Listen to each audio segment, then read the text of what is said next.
আসসালামু আলাইকুম ওয়া রাহমাতুল্লাহি ওয়া বারাকাতুহু। আলহামদুলিল্লাহ ওয়াসসালাতু ওয়াসসালামু আলা রাসূলিল্লাহ ওয়া বা'দ। প্রিয় দর্শক শ্রোতা ভাই ও বোন, আজকের ভিডিওতে আমরা জানব একটি ভুল কাজ সম্পর্কে।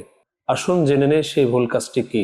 প্রিয় দর্শক শ্রোতা ভাই ও বোন, আমরা অনেক সময় আমাদের বিভিন্ন রোগের কারণে আমরা ডাক্তারের কাছে যাই।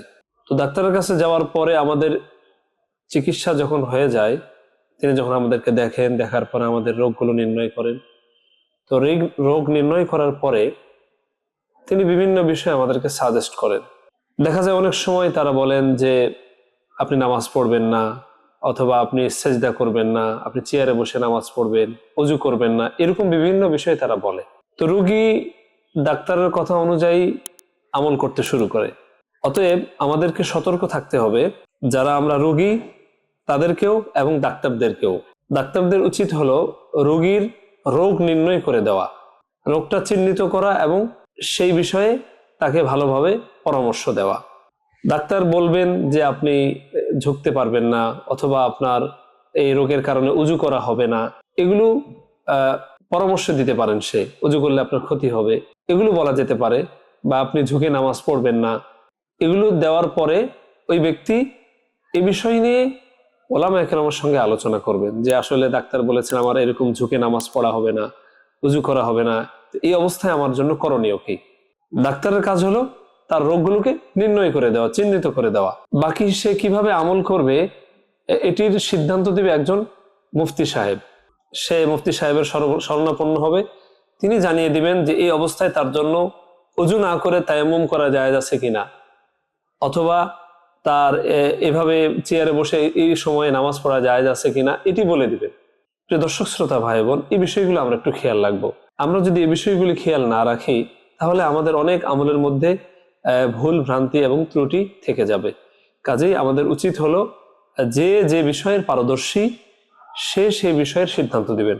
কোনো ডাক্তারের কাজ নয় কোনো ফতোয়া দেওয়া বা মাসআলা দেওয়া, কারণ এটি সময় এবং মানুষের রোগের পরিবর্তনের উপর ভিত্তি করে শরীয়তের হুকুম আহকামগুলির পরিবর্তন হয়, যেটি একজন মুফতি সাহেব ছাড়া অন্য কেউ বুঝবে না।